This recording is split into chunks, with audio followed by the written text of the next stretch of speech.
Peggy 16.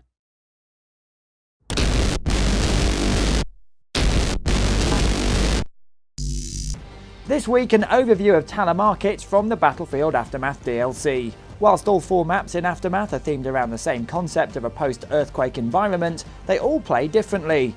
Team play is always at the forefront when designing maps at the DICE studio, and Talah Market, internally nicknamed simply Marketplace, is no exception. A lot of the designers at the studio are big fans of classic competitive shooters like Counter-Strike, and for Aftermath, they wanted to bring some of that old-school shooter tradition into the mix. Their goal was to create a fiercely competitive map where it's kill or get killed.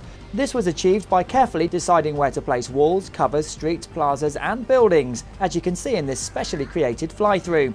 One important area for them was to make the map as symmetrical as possible, the thought here being that symmetry brings a simplicity and with it a focused kind of energy into the game. Once you learn the map, you know it by heart no matter where you're positioned on it. The challenge instead lies in using your skills within the clearly defined confines of the battlefield. Symmetry also created some challenges for the DICE team that needed solving, like how do you build a level that plays the same on both sides, but still has a varied look and feel to it? The answer in this case is that the level contains multiple art themes to make the different areas feel distinct from one another. The challenge becomes a bit more complicated than that though. Unlike traditional shooters where players spawn mostly on one side of the map, Battlefield spawns work more like a grid, making it more unpredictable how the teams rotate in the map. With this in mind, all areas in Talah Market had to be built in such a way that they could function as standalone combat encounters.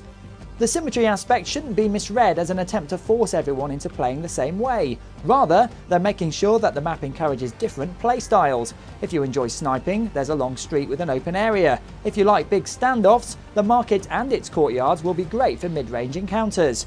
In addition, there are very tight streets that form a maze with fast-paced close-quarters action. In a way, Talah Market plays more like an arena than your typical rush mode from A to B to C. This is the map where, more than any other, you play to show off your skills both as an individual and as a tightly knit team. Aftermath is out this December and is included with Battlefield 3 Premium. You can also purchase it separately.